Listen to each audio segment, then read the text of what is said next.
I'm going to be talking about the environmental and cultural importance of using natural dyes in the fashion industry.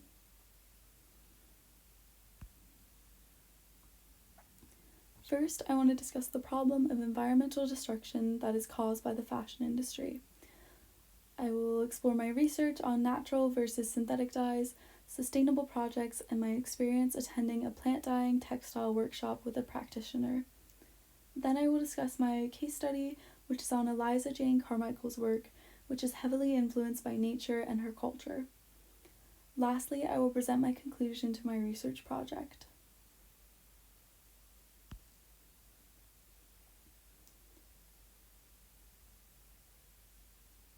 Sustainability and fashion have a complicated relationship. This is a quote from Routledge Handbook of Sustainability and Fashion, which is a source that analyzes different perspectives on sustainability within the industry.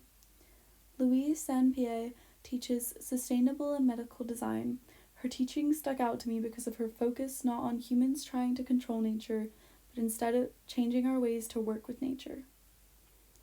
As a fundamental part of fostering a different relationship with Earth, she calls for the development of ecological literacy, the understanding of principles of ecology and natural systems in the fashion and sustainability community.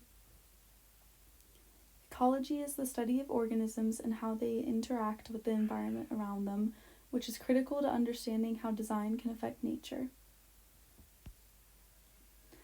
Although there are many ideas about what can make fashion more sustainable, I want to focus my research on an element that is destroying the environment, the use of synthetic dyes. After researching perspectives coming from environmentalists to designers about how harmful the chemicals in synthetic dyes can be, the need for change is clear. Natural dyes are non-toxic and biodegradable. Although using natural dyes may not be the sole solution to stopping climate destruction, they have a lot of environmental benefits and cultural importance. From Biodegradation of Synthetic Dyes, a review. Synthetic dyes are extensively used in textile dyeing, paper printing, color photography, pharmaceutical, food, cosmetic, and leather industries. The use of synthetic dyes and the rates of overproduction and overconsumption are harmful to bodies of water. This study states that waste containing synthetic dyes reduce light penetration in water bodies and thus affect the photosynthetic activities of aquatic flora. This badly affects the food source of aquatic organisms. The dye also decreases the amount of dissolved oxygen in the water, affecting the aquatic fauna. This study goes in depth to explain scientifically how dyes negatively affect the life forms living in these spaces of water. All of our waste goes back to the environment, and it's essential for people to be more conscious about where our fashion waste is headed.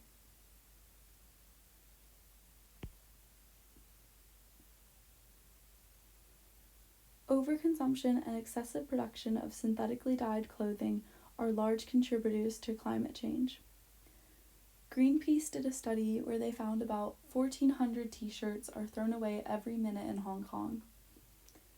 Fashion's issues are symptomatic of increased levels of consumption.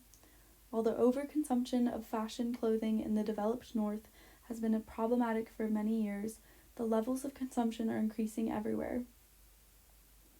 This increase in consumption means there will be an even larger number of clothes wasted.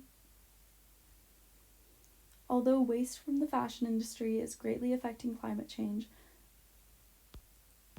there are many ways people around the world are attempting to dye, recycle, and create clothing in more sustainable ways.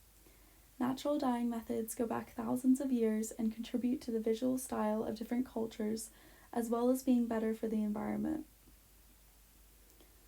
Sourcing Journal Media's article about intersectional environmentalism and the denim industry by Kate Nishimura expands on the ways people in the fashion industry are trying to be more environmentally friendly. A quote from the article states that material innovations, traceability technology, and upcycling initiatives have all become common tactics for brands looking to curb their ecological output. This chart from Global Perspectives on Sustainable Fashion contains the elements that go into sustainable design. I want to show a few examples of ways people are creating fashion that is more sustainable through thoughtful processes and reviving cultural traditions. These practitioners all use different elements relating to this chart to create more sustainable design concepts.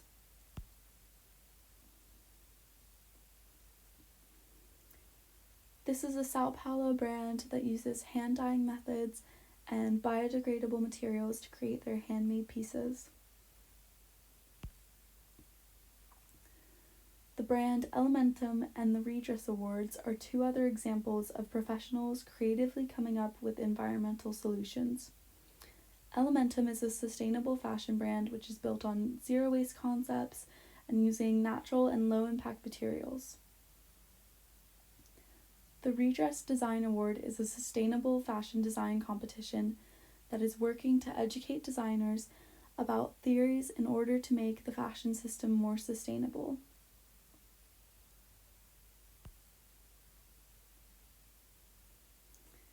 The Netherlands are one of the most forward countries in terms of sustainability.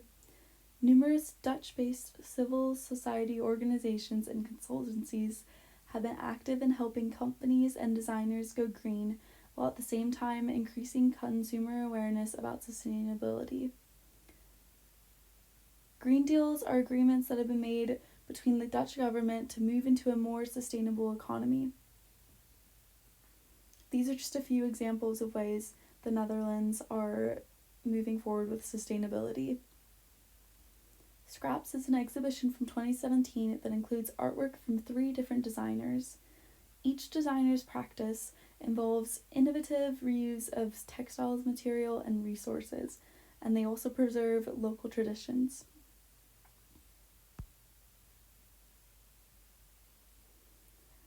I attended a plant dyeing workshop with Helen Gibbs, who runs the dye lab at the University of Brighton. She's been using natural dyeing methods and growing the dye garden since 2019. Learning about natural dyeing processes using plants in a hands-on way was beneficial to me because I felt like I gained more respect for what the plants can do for us, how to responsibly use them, and these practices in my future work. We dyed cotton using coreopsis flowers and madder root and experimented with different plant dyes that Helen has made. I conducted an interview with Helen Gibbs about her practice and her experience using natural dyes.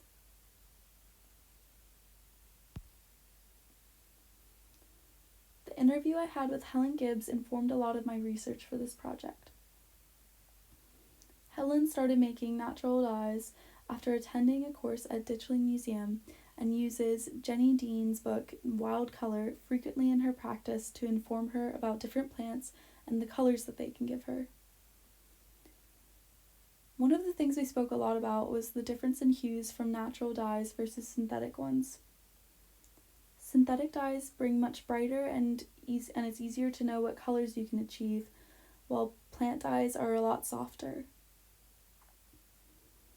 Another important lesson I learned from Helen was about how important it is to have a community of artists and dyers who are constantly aware and informing themselves and others of their environmental impact. Using plants, especially ones you have grown yourselves, found materials, and recycling old fabric are great ways to be more sustainable with textiles.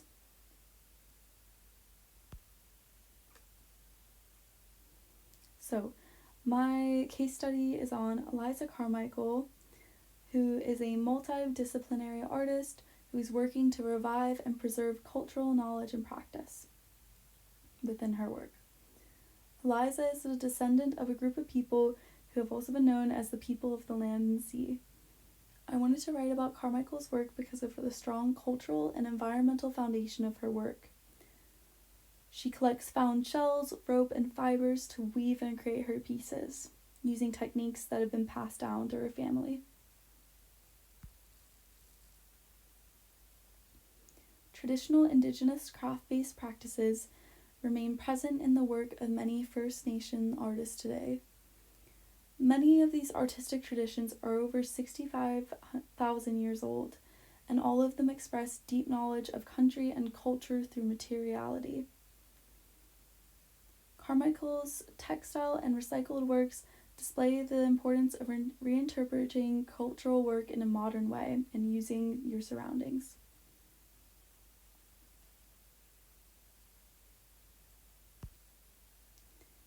These are a few more images of Carmichael's work. These are weavings and cyanotypes using recycled and found materials from the land. These works include traditional weaving techniques and cyanotypes that use the water and sun to make images. I've included a screenshot of a clip from Open Hands, which is a film that documents Carmichael and her mother's weaving process and how they collect materials to work with. This film was uploaded and created by Tarnarthi, a site that celebrates contemporary Aboriginal artwork. Carmichael states in the video, "I think it's important as Aboriginal people to tell our stories our way and to be able to reconnect again." I find Carmichael's work so inspirational because of how rooted she is in her culture, learning from her ancestors' techniques, and using the earth in a way that is beneficial to the environment still.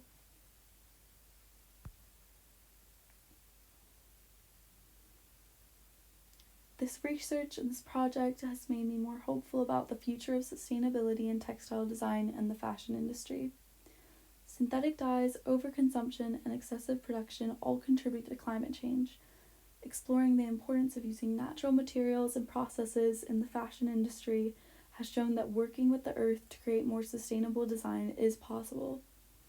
The current state of the fashion industry is killing the earth, and working in more natural and low-impact ways is essential to saving it.